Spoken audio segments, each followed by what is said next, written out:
House Records.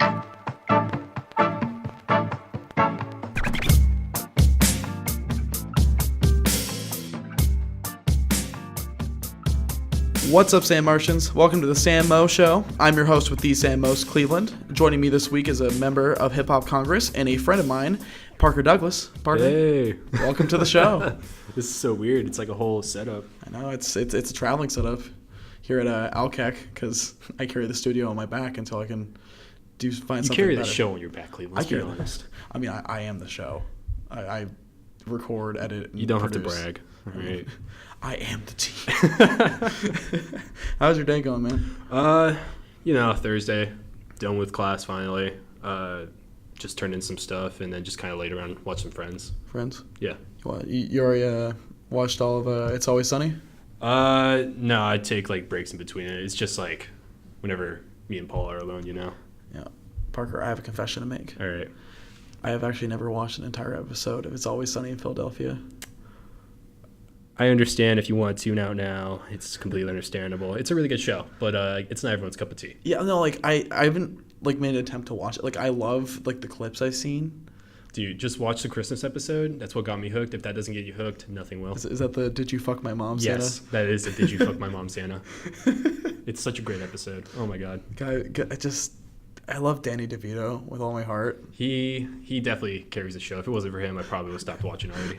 Whoops! I dropped my monster condom. Yeah, my Magnum dong or whatever. But yeah, no. The dude that plays Charlie is probably the best actor on that show, even with Danny DeVito. Really? Yeah, it's insane. Danny DeVito is a national treasure. He is. Oh my god. 100%. He's like 5'0" nothing. I would still give him a hug. I think he's in that new Dumbo movie. There's a new Dumbo movie? Yes, they're live action remaking everything now. Yeah, I know there's Aladdin and Lion King. Yeah, and now they're doing Dumbo too. Is Danny DeVito Dumbo? No, I wish. No, I think he's like the ringleader, or like he's one of the circus dudes. Okay. Dude, I can't wait for the pink elephant scene. Oh God. Yeah.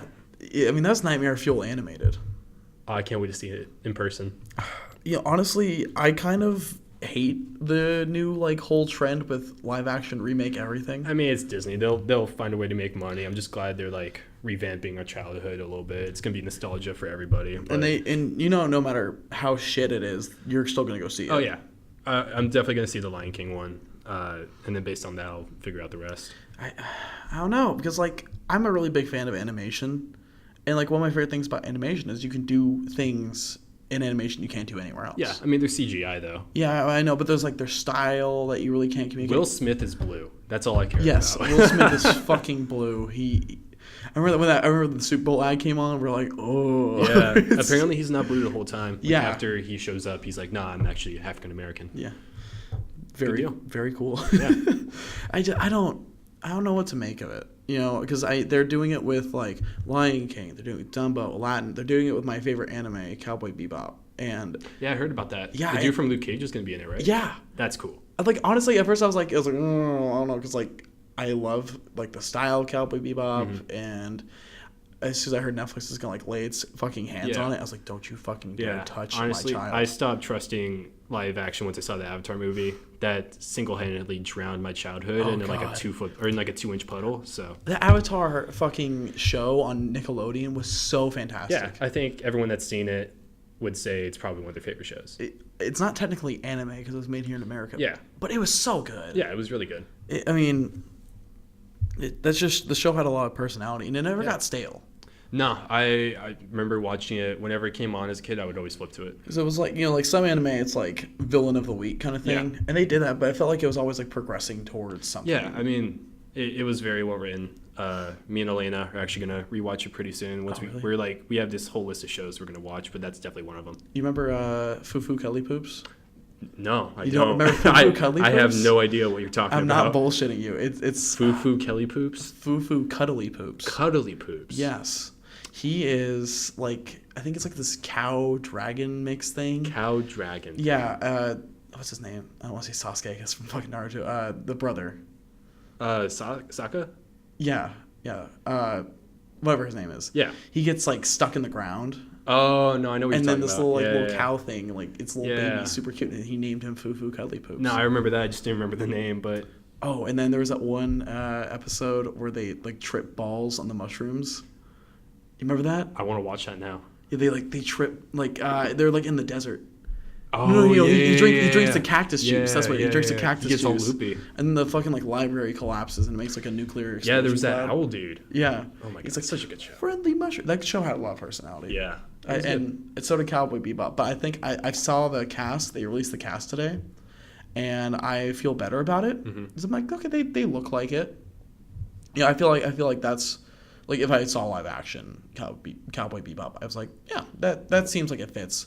Yeah. But stylistically, I don't know how they're gonna do it because like the spacecrafts and the space fights and shit. I mean, I'm sure they can do CGI, but like it's just when it was animated, it had just a lot of character to it. That's fair. Yeah, because the cool thing about Cowboy Bebop is with the like the fight scenes and the like whether it's like spaceships or like kung fu scenes and shit, the music was already recorded. The music was pre-recorded and they fit the scene to match the music. Yeah, it's amazing stuff though, because I mean it was all just like jazz. So they basically got these jazz musicians in there, said, y'all just go off for like 3 hours and we'll make it work, kind of thing. And it was very cool.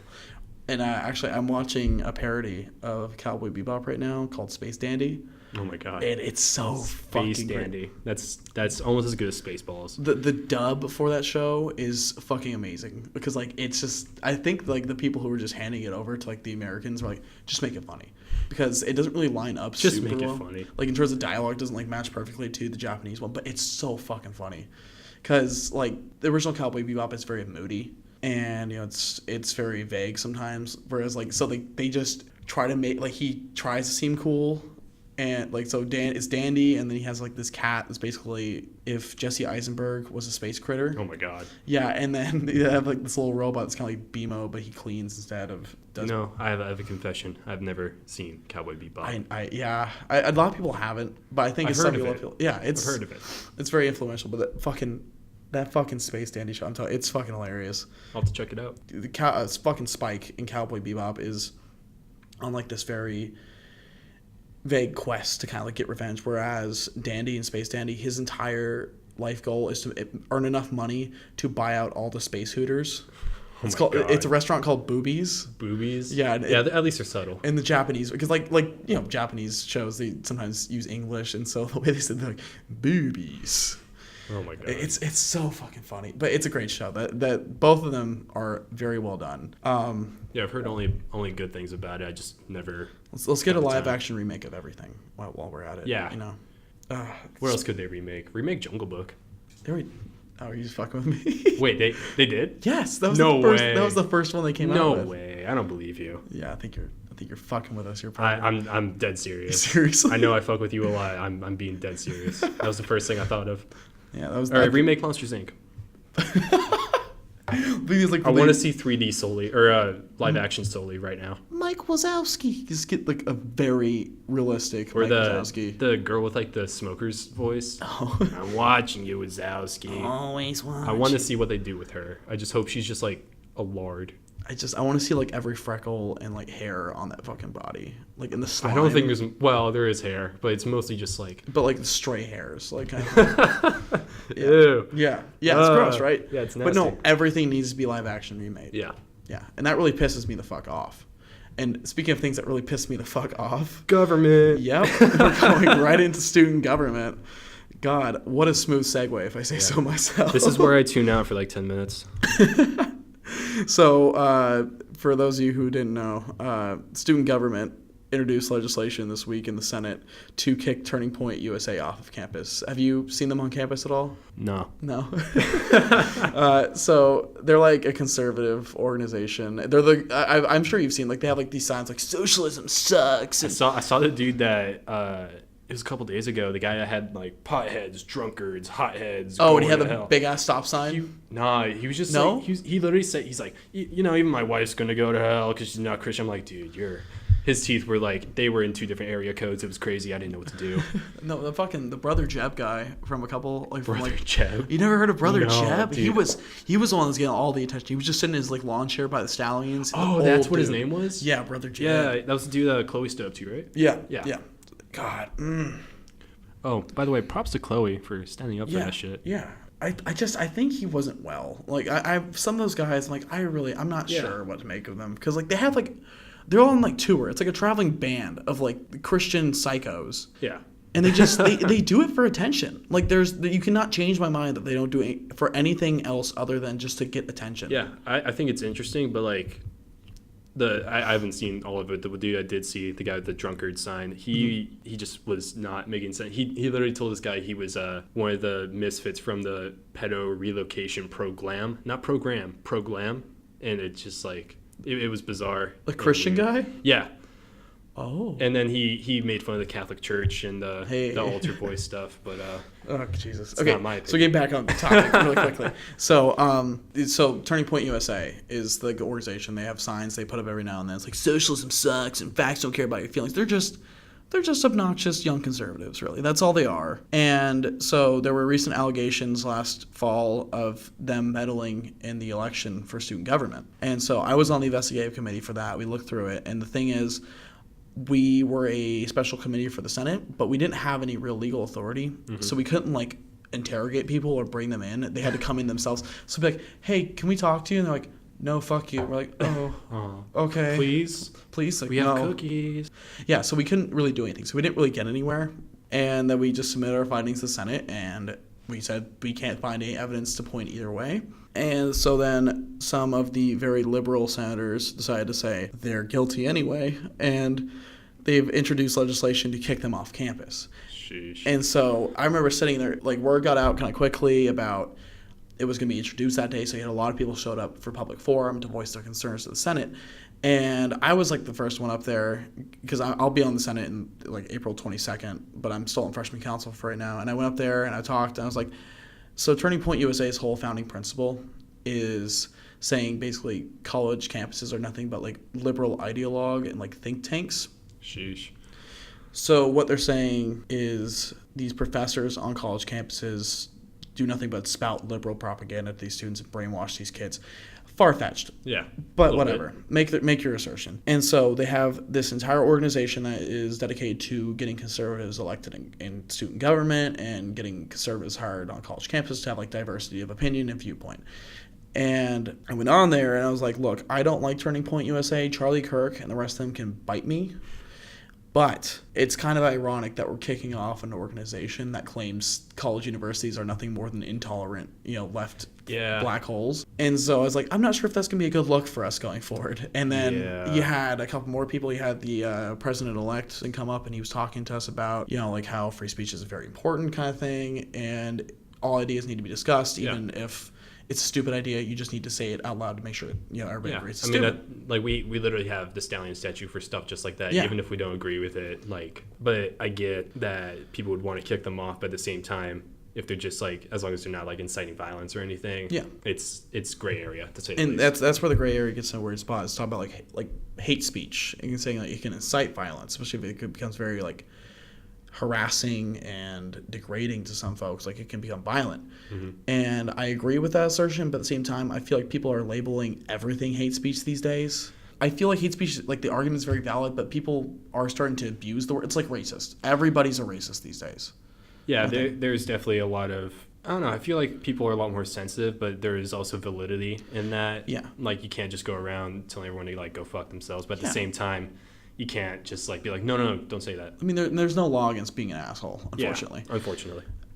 And so, what I think really when it comes down to it, like I said, like I feel like the word like racist and hate speech have kind of lost their sting a little bit, just because it was used so sparingly back in like the 90s. Because I think there's a difference between saying something that's racially insensitive versus somebody being racist because of one comment they made. Yeah, there is definitely a lot of that I've seen with like celebrities, like they'll say one thing and then it's like, oh no, they're shitty. Like, they're canceled. Yeah. Oh my God, don't even get me started on canceled stuff. You want to fucking talk about cancel culture?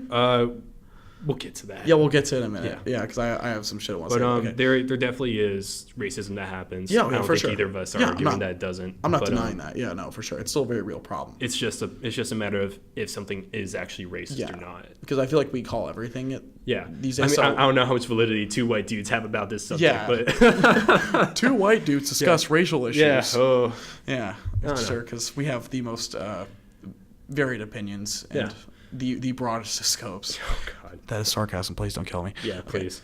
Okay, so back on topic. Yeah. So basically, the student government wanted, or at least some of the senators and student government wanted to cancel Turning Point USA on campus. And that word has been ruined for me. I'm sorry. Yeah. So I would kind of want to tie the two together. So after that broke out, the president of the Turning Point chapter actually spoke during public forum. She's all of like 5 foot. Okay. She's super short. She's got a really nasally voice. Aww. And I felt kind of like, it was kind of cute, but also kind of concerning. She was like, "This will not be the last time you heard from me." Yeah, I was like, I would probably shit myself on the spot. I was kind of mocking her. I was like, "You'll rue the day you cross Turning Point USA." And Mark was like, "Look under your seat, make sure that nobody's like, Mrs. Obama, get down." Yeah, she's actually hiding under your seat. Yeah, she. They have like a trained assassin squad. Yeah, it's actually her son. Yeah.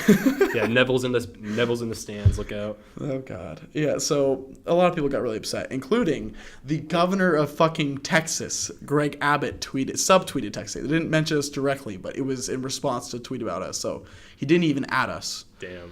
But yeah, he's basically saying like, "What the hell is going on in Texas State?" And I was like, "That is a great question, Greg." Yeah. And so I was like, "Great. So y'all have really kicked the hornet's nest now because all you've done is pissed off conservatives." Yeah. And so like you thought the harassment was bad. Now it's going to get even worse. I feel like kicking the hornet's nest is probably the best way to put it. Yeah, God, to make things worse. So then the university had to respond because they're getting emails and shit from the government because we're a state-funded university and we have to have we can't deny anybody, because we're federally funded. Yeah.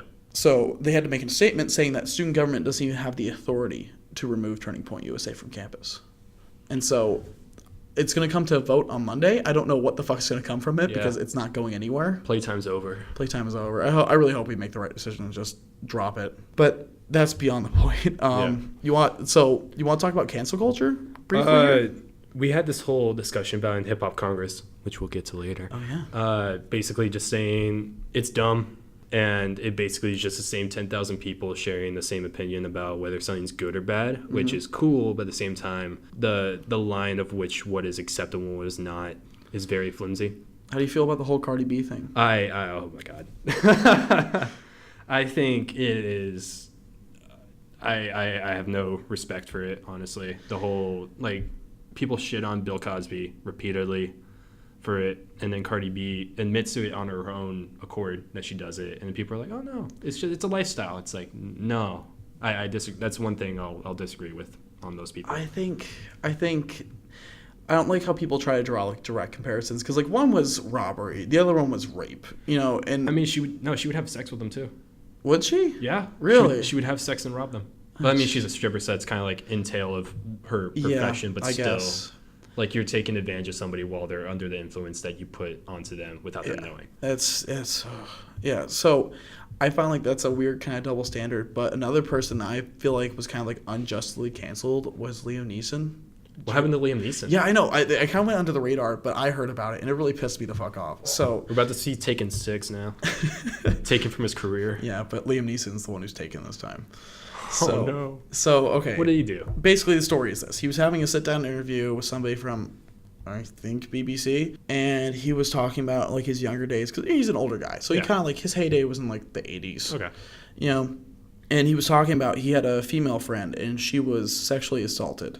Okay. By she didn't know who, but all she could remember is he was a black man. That's all she could remember. Okay. And so, this is a really close friend of Liam's. So he was really pissed off. And so what he said he did is he'd walk around downtown Ireland, in Dublin. Not downtown Ireland. Downtown Dublin. He'd walk around downtown Dublin, and he would have this baseball bat, and he'd just be around the bar area, and he'd just be looking to start some shit with some black guy. And so... That's bad. It is bad. It is bad. But that's the thing. People have to hear him all the way out. So... Okay. He said he did this for about 2 or 3 nights, and then third, fourth night he stopped. Nothing ever came of it. He never ran into anybody that matched her description. But he stopped himself, and he's like, "What the hell am I doing?" Yeah. And so he stopped and he learned from it. He's like, he learned about how basically he's saying how wrong it was for him to do that, to profile somebody because of that, and just to start some shit with somebody because of the color of their skin. So he's talking about, and this is, mind you, almost 40 years ago now. Yeah. And so he's saying it was just talking about a learning experience for him. And as soon as word broke out about it, everybody's like, Liam Neeson is canceled. He had to cancel his Tonight Show tour. He was going to do Jimmy Kimmel, Jimmy Fallon. He's going to do all the Jimmys. All the Jimmys. And Jimmy Neutron was on. Yeah, there too. he was gonna go on like promote his new stuff, and they had to kick him off because he was too hot of a topic at that point. Okay, what he did was wrong, but it went on for 2 to 3 days. Yeah, and almost 40 years ago. Yeah, but nobody got hurt. Again, that's just it's moral gray.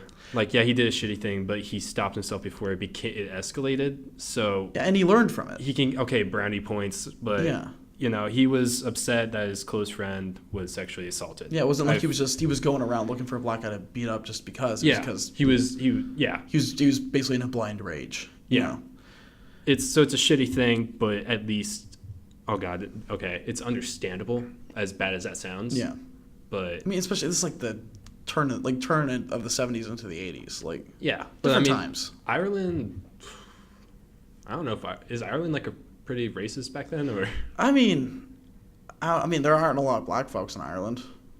So I don't know. I don't think their exposure to black culture is quite the same as it is here in the States. Yeah, no, I couldn't speak for it because I haven't really been to Ireland. I feel like that isn't.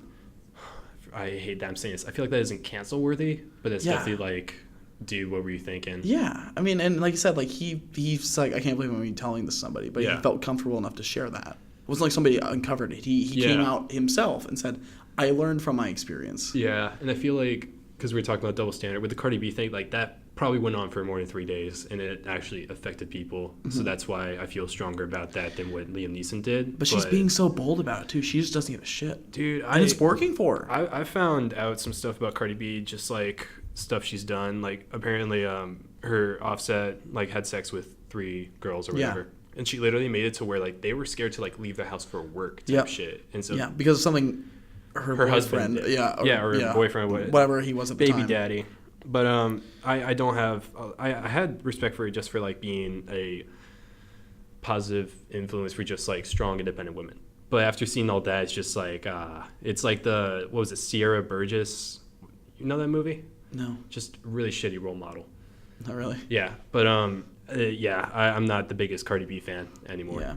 So you're talking about how you guys discussed this in Hip Hop Congress. You want to talk about it? Because I really don't know a lot about it. Basically, Hip Hop Congress, we meet once a week, a Tuesday from 5:30 to 7 in one of the rooms in LBJ. I don't remember off the top of my head. And we basically just go in there. Micah, who is the president, will have like a list of things to discuss or debate about.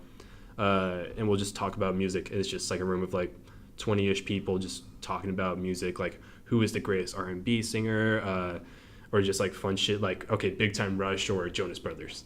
Okay, which guy? So it's, that got heated. Oh my god. So it's like, it's not just hip hop, it's also like music in general. Yeah, it's just like, just music in general. Like we talk about from R&B to jazz to rap, just stuff like that. And so, but they also talk about stuff that's relevant within like hip hop culture, like the cancel stuff or I'm blanking on the other stuff, but yeah, just stuff like that. That's fun. It's really cool. Just a bunch of people just talking about, that are passionate about music, talking about music. We talked about the Nipsey stuff that happened. Oh yeah, God. Dude, it's so sad. Because I really didn't, I'll be honest, I didn't know of him before he was unfortunately killed. Mm-hmm. But after looking, like, he was really a positive voice in the community. He was working with police to do like criminal justice reform and stuff like that. And I think that's a good approach to take. Because like it's one thing to like, yell fuck the police, but like, if you want things to get better, you have to kind of put yourself into the system. Yeah, he was all about, from what I read and just knew about him, he was all about philanthropy. Like one of the stores, like his friends would go to this, I think it was like this burger joint, and they would literally not have seats there because they just want people to get their shit and go. And now he's one of their tenants, or was. Wow. And so like he bought out the stores, and he was actually killed in front of one of his stores, and they found the guy, I think Eric Folder, one of those two, was caught for it. And I'm glad that they found who did it within, the week. Now, have you heard about the conspiracy theory around that? Something about the feds or doctors. Yeah. So I want to clarify before we discuss this. There is little to no evidence to really justify it. It's just there isn't really a lot of strings here. Mm-hmm. It's just a kind of list of coincidences. Yeah. So there was this doctor who claimed that he had cured AIDS. Yeah. Oh, yeah. That's what it's about. And so he came out and said he cured AIDS. He got sued by the federal government. Did he get executed? Okay, oh, sorry. Spoiler alert. So basically, he got sued by the federal government. He won his case, and then he died very mysteriously. Okay. And so then Nipsey wanted to make a documentary on him. Yeah. And then suddenly Nipsey's killed out of the blue. Yeah. Also, Eric, I believe it's Eric Holder, was a known snitch, as Quentin Williams would put it. Yeah, so, I mean, there's a... Yeah, because we're talking about Eric Holder, and he has a kind of a role to play here. They think he's kind of an inside job here. Mm-hmm. Yeah, it's spooky stuff, man. Like, if that actually becomes to be true, then that brings up so much. That opens a whole can of worms, honestly. I'm not sure about, like, the government suppressing cure to AIDS thing, but I definitely do believe in... I guess it's kind of still a conspiracy theory, air quote, around that, about how in the 80s, the Reagan administration, like, pumped crack cocaine into, like, Southern California. Fuck Reaganomics. Oh, we don't like Reaganomics? No, sir. Yeah, it doesn't work for anybody who's not in the middle class. Yeah. Wrote a whole paper about that for junior year. I don't Seriously? know. Yeah. Well, so why do you not like Reaganomics? I mean, it's been 2 years since I wrote that paper, but it was good on paper, good when he said it, but not good in action. Mm-hmm. Again, this was 2 years ago, so my memory on it's a little bit foggy. But yeah, Nipsey, shit's sad, man. It is really sad, and I think I really hope that conspiracy is not real. I do too. That would be really sad. A lot of people were saying that it was a gang affiliate because he used to be with the Rolling 60s. I don't know if he was affiliated with them recently, but I know he was in his teen years. And Eric Holder, I believe there's some gang affiliation there. I'm not sure. I haven't read up on it as much as I probably should have. And then I saw Nick Cannon was going to pick up his documentary. Was going to basically pick up where he left off. Yeah, the host from America's Got Talent. He wants to continue. I thought Nick Cannon he does Wild 'N Out, right? He does Wild 'N Out too. Yeah, he does. Okay. He does a lot of. He I was like, maybe there's a different guy. Maybe Ryan Seacrest got a name change. He does a lot of hosting. Yeah. I think it's gonna be interesting. We'll have to keep an eye on Nick. Yeah. And see what happens to him. Dude, Nick at Night. So you want to talk a little bit more about music tastes in general? So who are some of your favorite artists? Top 3 is probably Isaiah Rashad, Anderson .Paak, and Bon Iver. I'm more into like mellow sort of stuff. But I'm honestly down to listen to just about anything except for like EDM because it's too pitchy for me. Just gets fucky with you. But yeah, Isaiah Rashad, The Sun's Tirade, Soviet Demo, Anderson .Paak's Malibu. Apparently he's going to be dropping some new shit soon. And then all of Bon Iver's discography is amazing. So I've never really... I think you... Who was the first guy you said again? Isaiah Rashad. Isaiah, I think you showed me some of his stuff. Yeah, I like his stuff a lot. Good stuff. So where are they from? Like what's some of their stories? Isaiah Rashad's from Chattanooga, Tennessee. Really? But, he lives in California now because he's with Top Dog Entertainment. Same with like Kendrick and Schoolboy Q and all that. Anderson .Paak's from Oxnard, which is in California, I believe. And then Bon Iver, I believe, is from Wisconsin. Really? Yeah, so very diverse location, I guess. That's very cool. What is it about them specifically that you're drawn to? Isaiah Rashad, like I just remember I was going to Ohio to see some family, and I was listening. The Sun's Tirade literally came out. I downloaded it as I got on the plane, and so I like had it on loop from the plane. And I remember waking up and just none of the song titles are like said in the song. So I'm like, okay, I like this stuff, but I don't know what song's which. So I just listened to it until I could like connect the dots.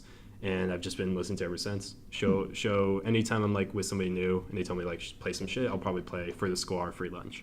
Anderson .Paak, Malibu is just a really soulful album, which I love. And then Bon Iver, the thing that got me into him, I found it actually while I was looking up albums that were like Tame Impala's Currents. Yeah. And he came up a few times. So I'm like, all right, fine, I'll check him out.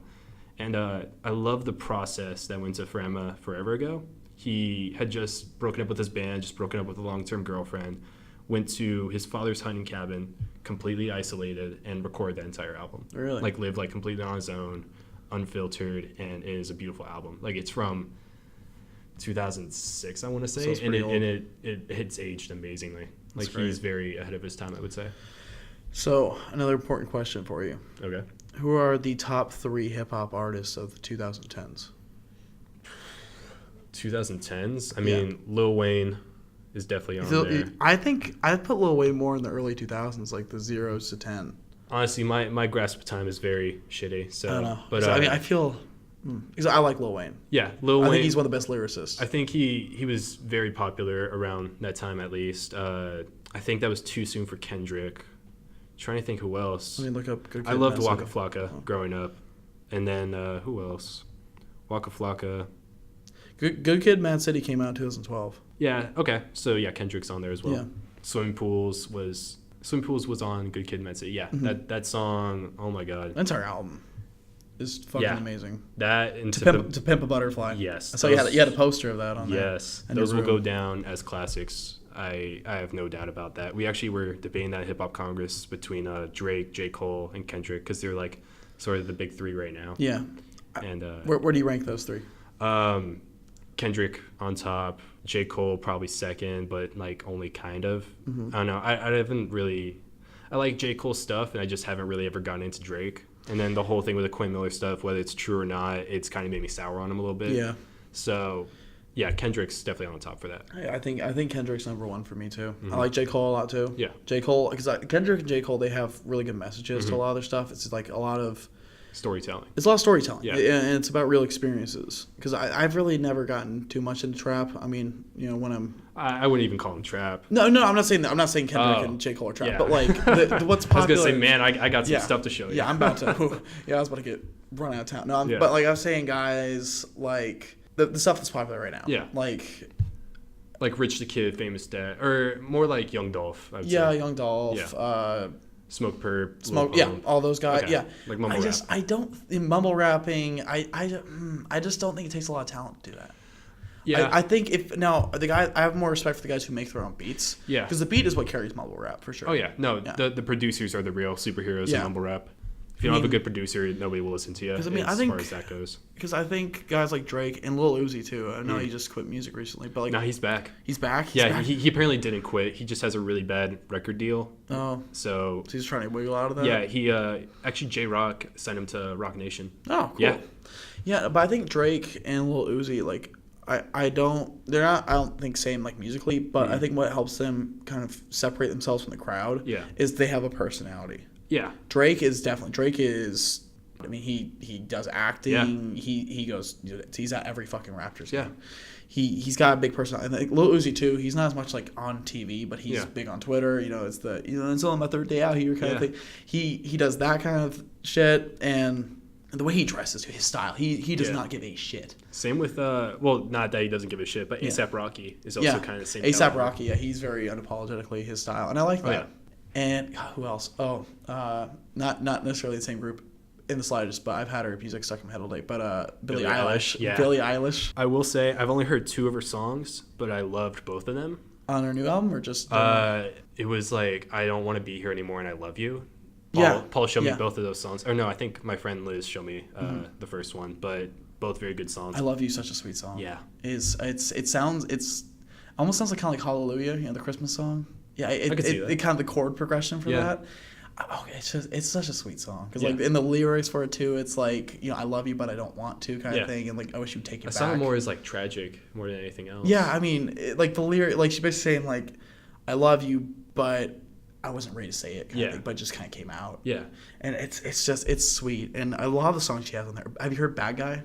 I've only heard those 2 songs. I'll have to play for you over the break. I like both of them. But yeah, like Bad Guy is very upbeat kind of thing. Mm-hmm. I like her vocals. I think it's at first in her like solo albums, or not solo albums, the EPs she had early. It definitely put her vocal talent on display, but she sounded very all the same. Like a lot of her songs, you could not separate the two. There was a couple where they kind of stood out, but a lot of them kind of just blended together. Which is either very good or very bad, depending. Honestly, somebody who I feel is in the same sort of range as Russ. No. You don't think Russ is gonna be in the same range?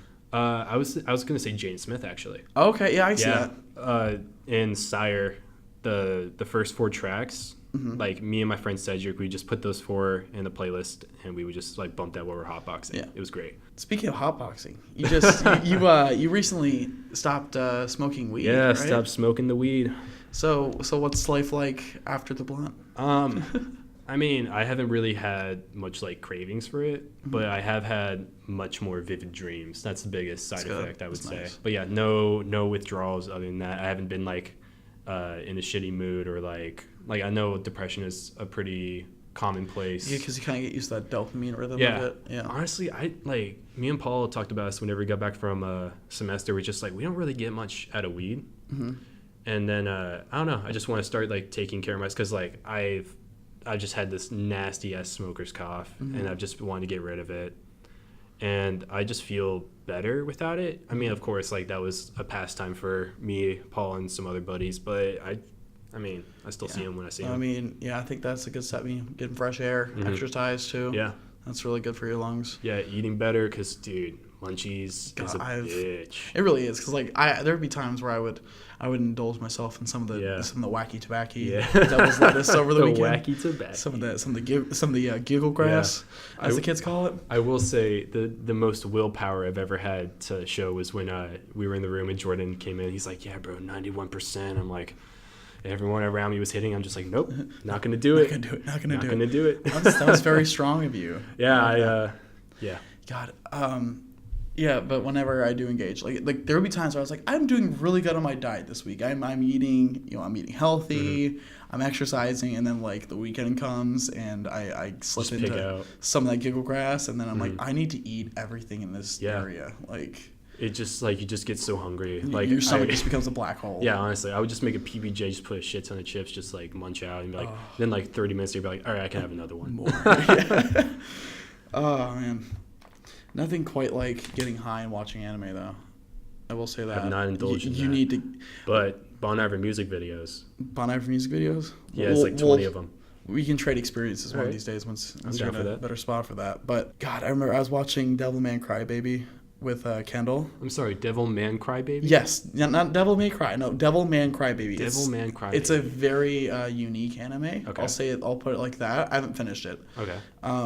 But we did edibles. And Paul's edibles will fucking hit. Oh my God. I don't want to directly endorse them on here because I don't want to be complicit. Is it bad that I'm name dropping? Like, should we like censor that shit? Yeah, I'll cut it out. Sweet. Just like put over like a clown horn. Yeah. I'll just do a little. Anyway, so there's it's got a very unique animation style, and it relies a lot on like LSD and dream sequences and stuff. And so there's like a club LSD scene. Ooh. And so like it's a very weird show, but basically there's people who are devils, right? But they hide in like people's skin kind of thing, and then like whenever they transform, they like rip apart their body kind of. And then they cry and become a man baby. Kind of. Sweet. The main protagonist is Devilman. He's like kind of like a half blood. Dude, him and Jesus Man will have a duke out once. It'll be like Superman versus Batman. Can't wait. Have you heard of Bible Man? I have not. Is that part of the New Testament? It was a campy little. Wait, you're not joking? No, it's a dead ass thing. I'll show you to you. Yeah, it's called The Adventures of Bible Man, and the Quran kids. Like he's in like bronze armor, and it's like it's supposed to be a good way for kids to engage, with religion, and it's supposed to be. It's kind of like Batman. Yeah. Like the campy kind of Batman. Okay. But it's like Bible stuff. Yeah. And it's very campy. We gotta get Jimmy to church before the jester comes. I think we watched an episode, or at least I remember seeing a trailer for it back when I went to my parochial school, First Baptist Academy. Yeah. I remember I was like, what the hell is going on? I want to see Bible Man in 3D. Live action remake of Bible Man. Yes, please. Bible Man was I want live Will Smith action. to play all of them. Everybody's played by Will Smith. Yes. Except Jaden Smith's Bible Man. Anyway, back on topic. So Devilman Crybaby, unlike Bible Man, there's a club LSD scene, and all these people start turning into these gigantic demons and shit. Okay. And meanwhile, the guy's tripping LSD, so it's showing you from his perspective. And the edibles hit at the same time, and we're in a dark room. I was like, turn it off. I was like, we're going down a road I don't want to go down. It's like watching Pet Sematary right after Marley and Me. They're also remaking Pet Sematary. Yeah, I saw that. Pet Sematary 2. Very creative. I thought, didn't it like already come out or some shit? I think I don't know. I'm not watching it. I'm not going to waste money on that. But Us was really good. Have you seen Us? I have not. Us is fantastic. That's from Jordan Peele, and he's also doing remakes of the Twilight Zone. Ooh, that's okay. That I can get behind. Yeah. So the first episode's actually free on YouTube right now. It's already out? Yeah. And the second one's on like it's available right now on like their streaming service kind of thing. But the first one's available on YouTube right now. It's the whole episode. Okay. And it's called The Comedian. The Comedian. And I'll give you kind of like a little quick synopsis without spoiling shit. Okay. Basically, and by the way, Jordan Peele is a fucking perfect fit for like because he doesn't do any acting in the show, but he's Rod Sterling. Yeah. He's kind of Rod Sterling's role where he's in the suit and he's kind of sitting there and he kind of does like the intro to the show. Jordan Peele walks into a bar. God, Jordan Peele is fucking fantastic. He is, and it's funny because he started off in comedy. Yeah. But he writes fantastic horror. Key and Peele, man. That was a part of every kid's middle school, and if it wasn't, substitute teacher. Yeah, God. Balak. Everyone knew Balake. Everyone knew AA Ron. Yeah, there was those two, and then the NFL player induction. Yeah. Oh my God. Hingle McCringleberry, and then we had, what else? I like the ones like, bitch. Like they're trying to like avoid their wives. the artist formerly known as Mousetrap. Well, they had the one where it's like Rashad Buckshank, Penn State Penitentiary. Those comedic dynamite. They're very funny. Jordan Peele does a fantastic job writing horror too, and so the episode's called The Comedian, and basically the synopsis rundown is. There's a struggling comedian in New York City. Okay. He's fucking, I don't know if it's New York, but I'm assuming. Okay. He's fucking bombing. He's doing horribly. Really bad. Yeah, like I cringe hard. Like he tries to do like political humor, but he's not really good at it. So how about that Donald Trump Cardi B shit, am I right? He really tries to make the Second Amendment joke every time. He's like, everybody wants to talk about gun rights, but the first words of the Second Amendment are a well regulated. And like it hurts me to watch him like bomb so hard. Because I mean they really they really stress those awkward silences. It's like, oh. Anyway, basically, he meets this like legend comedian. Okay. He's played by Tracy Morgan, and it's kind of hard not to see him as Tracy Morgan because Tracy Morgan's very. I don't know. I watched him on SNL, and he has a new show. He's just Tracy Morgan. In my mind, it's like Jim Carrey's the same way for me. Like Jim Carrey's always gonna be Jim Carrey. So Tracy Morgan plays this like famous comedian, and he's like, do you have any tips or advice? And he goes, yeah, just one thing. He goes, talk about yourself, talk about your life. That's how you'll connect to people. Mm-hmm.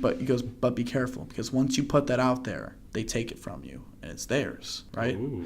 And so basically, it's all a lead up, and they introduce it very early in the show. So basically, his whole thing is whatever he jokes about on that stage, he gets like laugh riot, but it stops existing. So he starts. That's interesting. He starts joking about his dog at first, and then he comes home and his wife's like, it's like, hey, where's the dog? He goes, what dog? Oh. And so he's the only one that remembers, but everybody else like shit never happened. All right, don't spoil anymore. Yeah, no, I'm gonna watch that's it. Back. Yeah, so then Jordan Peele does the introduction. I forget the guy's name. He's like, he's a comedian of great principle, but how far will he go for a laugh? And how much is he willing to give? That's interesting. To the Twilight Zone, right? It's so good. Oh god, have you watched the old ones? Yeah. Yeah, like the We Serve Men, and but they had a lot. The Hitchhiker was one of my favorite ones too. I'm trying to think which ones I saw. It's been a long ass time. You ever do the Tower of Terror ride at Disney? You ever do that? Nope. I was a little bitch about that. Oh really? You pussy out of it?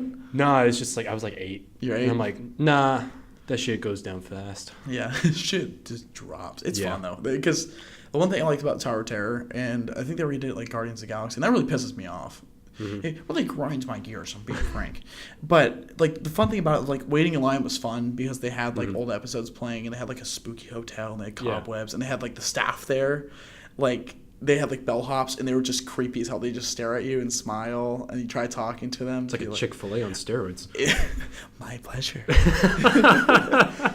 God, fucking I am this close to just like I love Chick-fil-A, but I cannot wait in the goddamn lines at the bottom of LBJ. Dude, honestly, I don't mind it. Like sometimes it moves really quickly, but other times like it is like it gets backlogged and it's just an eternal hell. Yeah.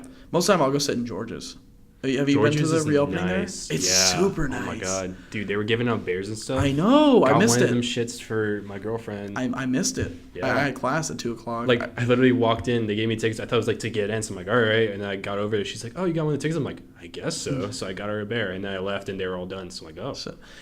So they're just giving out bears? Nah. Oh, like you had to like swipe your card. I don't even know what they charge. Were they giving out T-shirts? They were giving out like little T-shirts for the Bears. Oh, okay. I thought they were giving out like George's T-shirts. No, I wanted a George's T-shirt. It was a George's T-shirt for the Bears. Oh, it was like a little.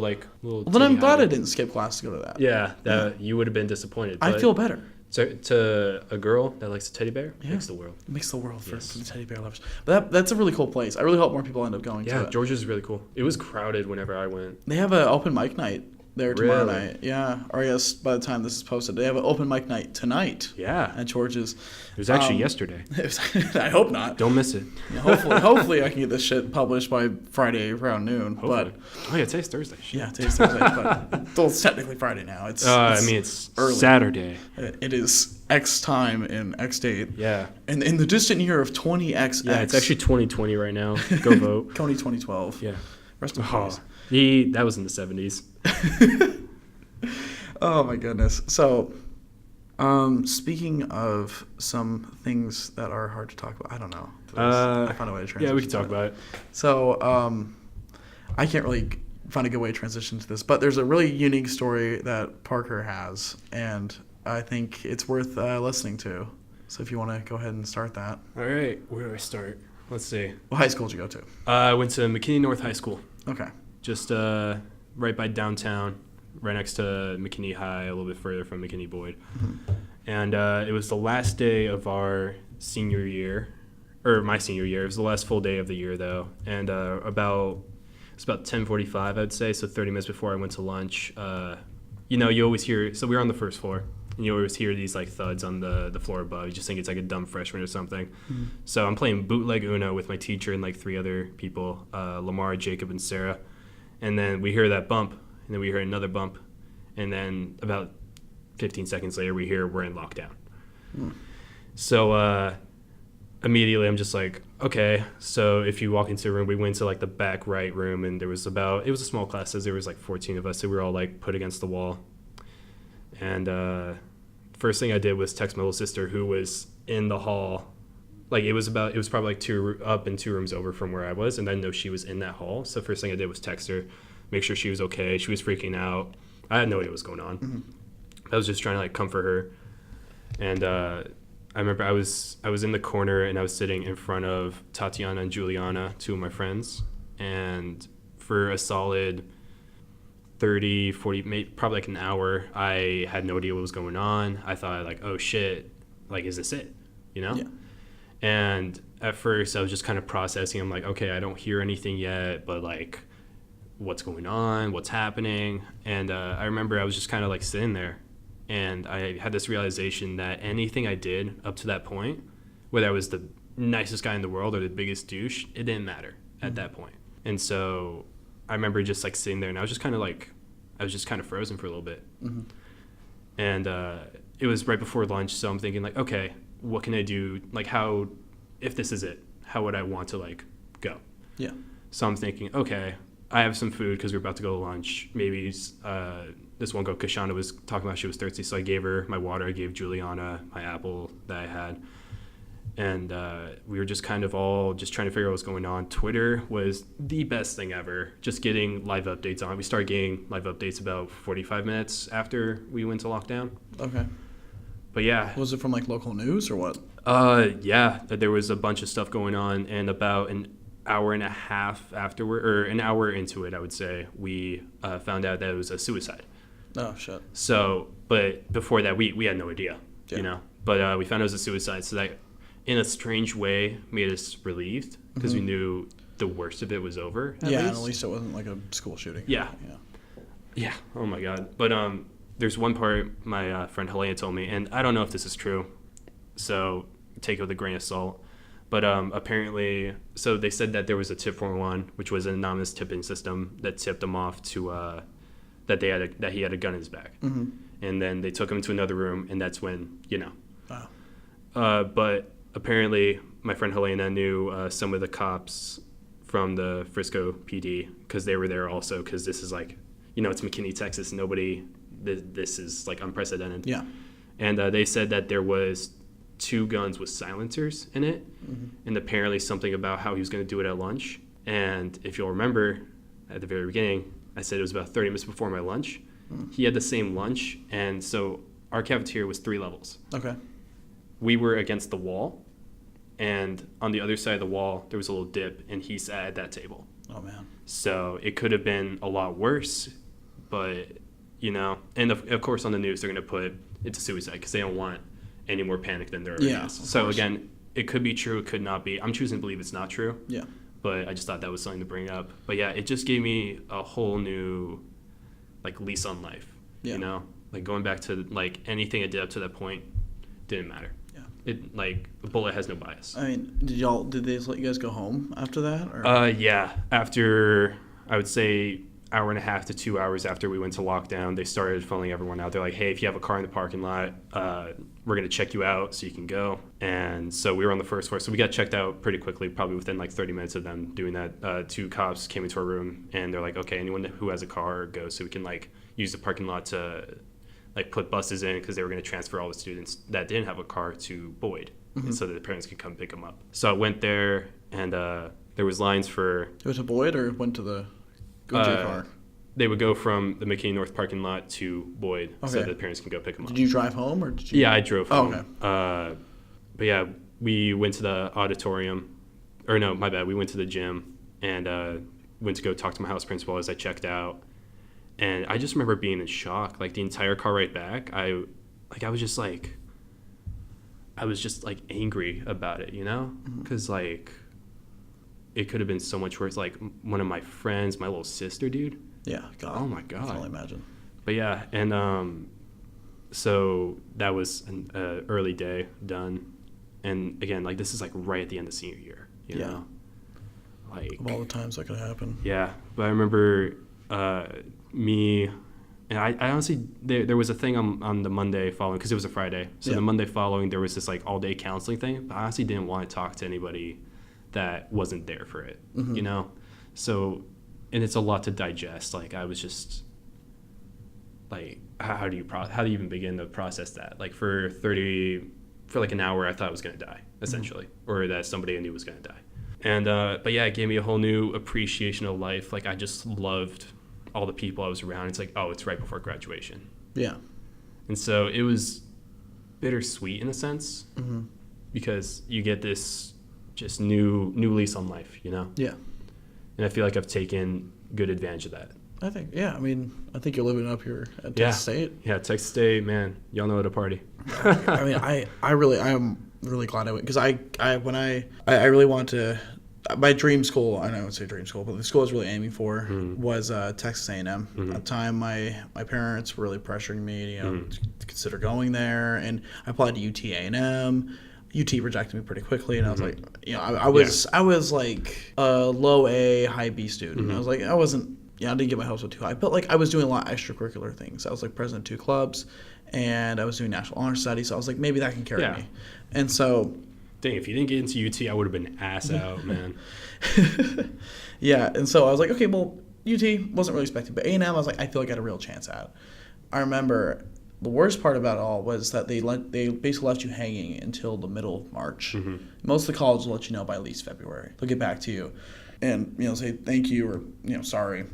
But A&M, because they delayed it because of Hurricane Harvey that happened that year, and so they wanted to give time for Houston students, which made sense. But at the same time, it made it a lot harder, and because they were slowly either letting students know early, but I guess the way I heard described is like they did in waves, like they had like cuts, and so like I was on apparently the final cut from what I don't know if they're just whoever was talking in the office just said that to make me feel better, but so like I said, like it was middle of March, it was right before spring break when I found out, so talk about a spring break where I drank a lot in Mexico when we went down there, but I was really upset at the time, and I didn't really know what I was doing, and it really took a hit to my ego. And I didn't know where to go, and so I ended up. It came basically down between UTSA and Texas State, and good old nutsack.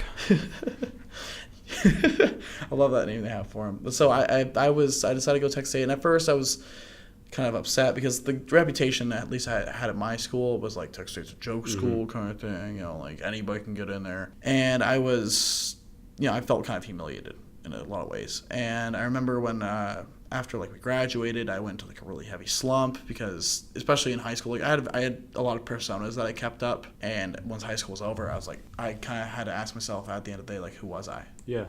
And I remember one night I got very, very depressed, and it was around friends too to make it worse. I don't want to really get into that right now because I go on about that forever. But I was in a really kind of a bad place over the summer, and I remember coming here to Texas State.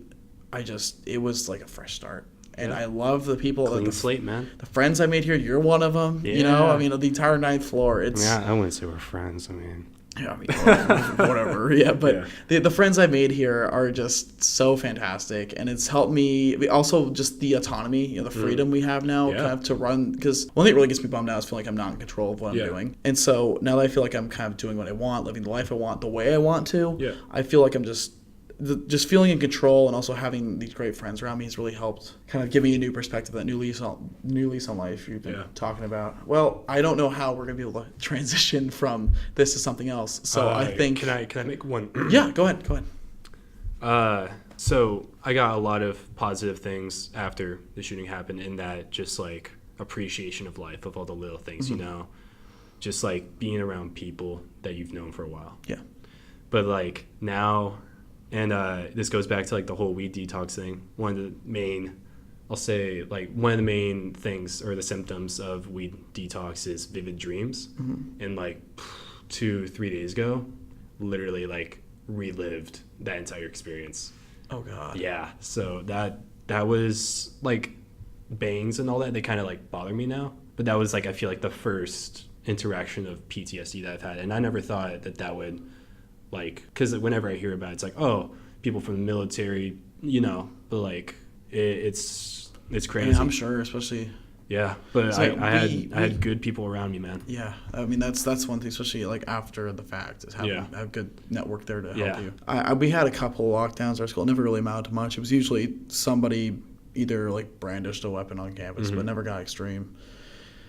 But I mean, I just like, so like we hear so much about like school shootings and incidents at school with guns, but it's crazy to, you know, meet somebody who, you know, survived the entire situation. It's crazy to be one of the people that was in it. You know? Yeah, I know. Like I always hear about news or in the movies or whatever. I never thought like it would be that close. It was just a state of shock, honestly. Yeah, I can't even imagine to think about what that'd be like. I mean, yeah. But yeah, I feel like I didn't really know how to handle it. I'm not sure if I handled it in the healthiest way even, but it was just like just talking with people that were there, seeing how they digested it, and just going from there, you know? Because I believe everybody kind of copes in their own ways. Yeah. But yeah, I mean, I feel like I'm a better person because of that experience, because, you know, it just makes all the little shit not mean as especially in high school. I feel like high school, like the smallest shit can get so blown out of proportion. Yeah, there's so much little bullshit that happens, and in the grand scheme of things, it doesn't matter. Yeah. And I wish more people would just accept that fact and not get so hung up over like just a little shit, you know? Yeah. Okay, your professor graded a little bit harder than you would have liked, whatever, you know? Yeah, in the grand scheme of things. Yeah. I think it just also comes down to not only that, but also being yourself. Yeah. Because I one of my favorite quotes is, you'd be surprised to find out what people think of you when you realize how much they don't. And that sounds kind of mean on its face, but when you think about it, it's like everybody's living their own life. Everybody's worried about their own shit. You really think that they're going to be up late at night thinking about, oh my God, did you see that fucking ketchup stain on Parker's shirt earlier today? Yeah. Nobody's going to be thinking about that. No, I mean, or much less will they remember it. Or even if they do think about it, odds are they probably won't remember this a year from now. Exactly. So you kind of have to live your life the way you want to. Exactly. You can't be living up to your own expectations. It's all Sonder, man. You know what that is? No. It's basically like it's a word, and basically it just means every single person you pass by has a life that's equally as complicated and intricate as yours. Oh yeah. I've heard it's very. It's one of those words that isn't technically a like official English word kind of thing, but they're saying like it's a word that we don't have it's an experience that we don't have a word to describe in the English language. I would say Sonder is more just like the idea of something more than just like something you find in a dictionary. Yeah, because I remember I've had that happen to me a couple times when I was like driving to work or something like that, and like there'd be like traffic on 1604 or 35, and I was like, fuck. But I also think like every single one of these people, like the 110 cars I can see right now, they have their own lives and families and shit. Somebody's in a rush. Maybe somebody's going to their job. Maybe somebody's going home from their job. I just like, you feel so small at that moment. Yeah. Not to mention how small you feel in like the grand scheme of the universe and stuff like that. Oh. Well, I don't know where to go from there. So I think we're gonna take a break real quick, and then we'll come right back after this.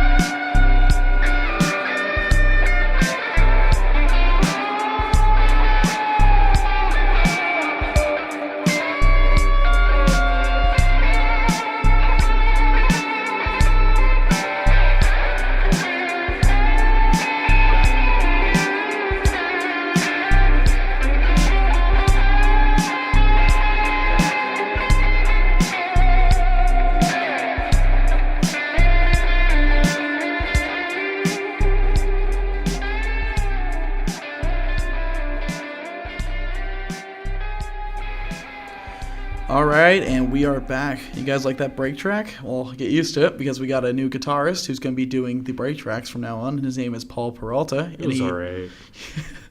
Parker's just a hater because Paul's his roommate. Yeah, I don't like that guy. Yeah, but Paul Peralta is going to be doing our break tracks from now on. He's going to do some guitar riffs and some shreds. And funny enough, we actually have some fan mail from him. Oh, I love that guy. And it's it's for you, Parker. He's asking, how sweet. He's asking, who do you main in Smash? I love that boy Loogie, man. Loogie? Just love Loogie. Loogie's my kryptonite when we play against each other. Yeah, dude. Cleveland whoops my ass 9 times out of 10, usually from vegetation. But Loogie, he just can't beat it. My boy Piranha Plant. Yeah. Plant Gang for life. But I cannot beat fucking Luigi for some reason. Something about that slim, tall plumber. You know? Yeah, fucking he plums the shit out of me sometimes. All right. Keep your fantasies out of this, Cleve. Sorry. So, so I guess I'll answer the question too, even though it wasn't directly for me. I main Piranha Plant, and then probably secondary is Ken. Yeah, from Street Fighter. You used to be so shit with them. It was so fun to beat up on you. Now you beat my ass with them. I've slowly learned the way. Yeah, for me it's I'd say Loogie, Incineroar, and Ness. Ness. Ness is cool. So why Smash Ball games for you? Growing up, me and my pops, that would be like sort of our bonding time. We just like play Brawl for however many hours. I don't think he would win, but like, you know. Yeah. But that was just like sort of a bonding thing. And then Ultimate came out, and I think we spent like literally the entire night. Yeah, I remember that first night it came out. I was so hyped. I was like, look, I've been waiting for this for over a year. Give me an hour to just be alone. To just like, yeah. And then I remember we literally played from like 11 o'clock, I think, up until to like 7. Yeah, to like 7 in the morning. It was so much fun. We had like, 6 people? Yeah, we had 6 of us playing at once, and we were just like unlocking characters as we went. It was really fun. So fucking fun. But yeah, that brought on a lot of nostalgia. Plus, it's just a really fun game. It is a really fun game. I haven't heard a single person say they don't like it. Yeah, so and it never gets stale, really, in my opinion. I mean, there are times where like I'll be playing online and I'll just like rage quit because I'm like, okay, I can't do this anymore. Because like I'll either get in like a bad rhythm or whatever. But I don't want to like even try to like dust off my old Wii I had because I don't know how many fucking hours I logged into Smash Bros. Brawl. Oh, it's such a good game. God, do you ever play through the story mode on there? Oh my god, Subspace Emissary. It spoiled me. Like I played through the one that they had in Ultimate, and it was just like, this is cool, but like, but it's not Subspace. It's not. It's just not. Oh, Brawl. I like Ultimate style more than I like Brawls. Brawls was really gritty. If you look at Brawl now, it did not age well. But by the time it was like, it was so much fun. It's all super real and washed out. Mario's wearing like real denim. Toon Link was actually good. Ooh, hot take right there. Nah, I was so disappointed. Oh my really? God. Yeah, he would be the boy. Like him, Zelda, and Bowser. Young Link, I think, is kind of the new Toon Link. Yeah, I would say so. Oh, I cannot tell you how frustrating it is to play against Young Link, especially when you're playing as Ken online. Yeah. Oh my god. Because all they do is they just run to the other side of the stage. And just shoot the fire arrows at you. You just have to hit B. Yeah, that's the win button. It's.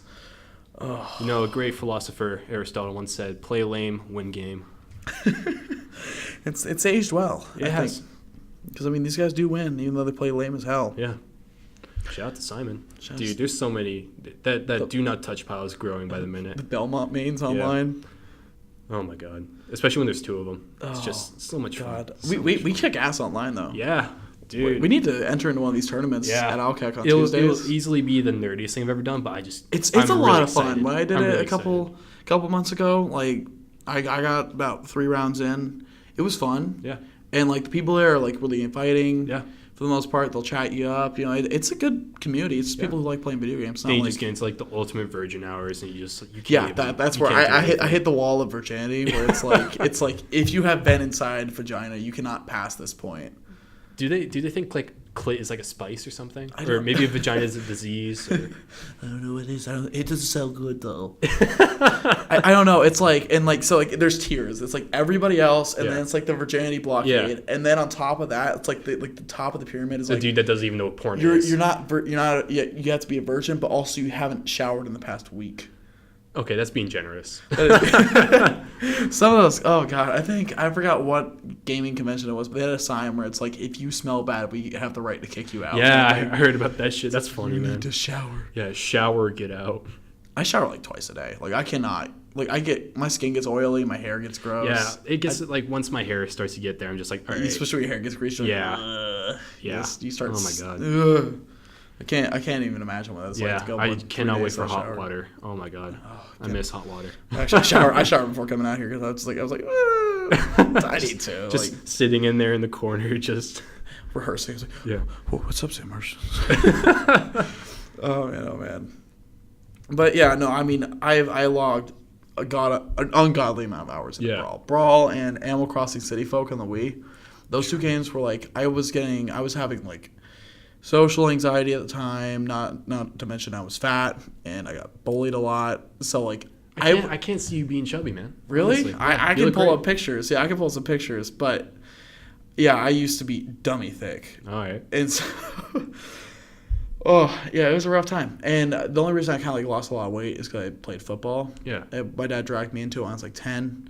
And because like a lot of sports, like maybe the exception of like baseball, they don't really have a place for fat kids. Football does. Yeah. And so like I got into the habit of like exercising on a regular basis. And I got to make friends on the team, and it was a lot of fun. And that was the main reason I even went to public school in the first place, was because I wanted to keep playing football, and my private school didn't have a football team. Oh. And so Pee Wee stopped at 6th grade. So 7th, 8th grade and beyond, I went to public school. I went to Corbett Junior High and then Samuel Clemens High School.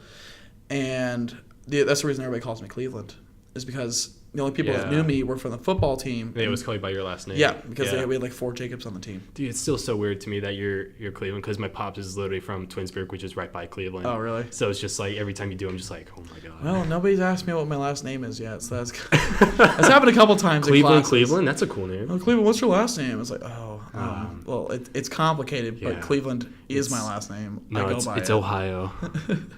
I remember I had coaches that would sometimes either call me Ohio, or they call me Cincinnati, or like Akron. I was like, you're funny. Yeah. You're real funny. At least you're not singing the Cleveland Show theme song. Oh my god. That got so fucking old so fast. Holy shit. I didn't even think about doing that. Now I have to. Our name is Cleveland Brown. Yeah. Oh my god. I was like, okay, real original, kid. What else you got? Yeah. My experience with football was I was A team. Like, it was like 7th grade. Y'all had like A and B team? Yeah, we had A, B, and C team for like the kids that really were there just for trying. And I played A team, and they're eventually like, hey, you're tall, you're fast, you should try running back. And so running back? Yeah. Really? So what did they have you playing before? I was on the line. I was offensive line. Ooh, I don't remember the names for it. It's been a while. But the first drill they had me do, it was a 3-on-3, and I was defended by the 2 worst dudes ever. And so the first dude, like, so I put my leg up to start running, you know, and the first dude like hit me to where my leg hyperextended into my chest, and then another guy came from that side, and I broke my growth plate. Holy shit! So, yeah, ever since then, I'm just gonna do track. Wow. Yeah, so you ran track in high school. Yeah, loved it. So I tried running track in like junior high. I hated it, but I did run cross country later in high school, and that was a lot of fun. Cross country. Oh my god. See, I'm the same way. I'm the way about track. Nah, I just love I love runner's high. Like just I've been trying to get back into running to kind of get back into it, but I try because like especially maybe I have bad experiences, but like whenever it's because track season, as you know, like starts in like February, May. Yeah. Not February, March. I know how months work. Yeah. But it's cold. February to December. Because like winter comes like early in the year for Texas. Yeah. Like so it's oh my god. Cold as dick. Running sprints in December is brutal. Yeah, like, I felt like my lungs were about to burst. Yeah. And so the thing about cross country, one, it was in the summer, and like I don't know, because like I feel like cross country is like up there with some of like the hardest like mental sports, because especially when you're running 5-6 miles, you know, and trying to run it fast, you know, it's much less, you know, your physical capability is more like, can you convince yourself to keep your legs moving? Pretty much, because you're in pain after mile 2. Yeah, and it just progressively gets, you know, more hard. Yeah. It's not like a sharp, it's just dull, and it keeps getting worse, but you're getting great shape from it. Honestly, yeah, I would say so. So what events did you run and try? I ran 200 and the 400. Okay. Did you run relay? I ran relay for the 400, not for the 200. Oh, okay. Wait, so were you like the one, or was it like the 1x400, or were you like, did you guys each run 4x4? Okay, yeah. So. But the last race I did before I stopped running was the mile medley, which it's 100, 200, 400, then 800. And I ran the 400 for that, and I think I got this like sophomore year. I think I got 54. and it was either 54 or 53. I can't remember, but yeah, not bad. Yeah. I used to be fast because I had long ass legs. Well, that's why I was surprised they put you for running back for football. Because I was thinking, like, you look more like the receiver kind of build. Like, I can't catch for shit. Yeah, that's why. Then they put you on defense. That's usually what they do. If you can't catch, then you it's just like I was tall. Yeah. You know, I hit my growth spurt like 6th grade, so it was like 4'8" when I was like in 6th grade. 4'8". So I don't remember how tall I was. I think I was 4'8". I don't know. But yeah. Yeah, that's God. We've already been going for over an hour, man. Holy shit. Yeah, time. Like I was saying, time melts when you're on this podcast. Time flies when you're having fun. Having fun with friends. Yeah. Or in this case, or friend. Friend, yeah. Yeah. Well, I think we're going to end this one here. But Parker, it was an absolute pleasure having you on. Also, be sure to write to us your fan mail submissions. We are sammoshow@gmail.com. With that said, that's all the time we have for today. Right. Parker, once again, thank you so much for coming on. Hey, no problem. Make sure to pick up your trash, everybody. Keep our river clean. And follow us on Twitter @SamMoShow if you want to say more. And I will see you in the next one.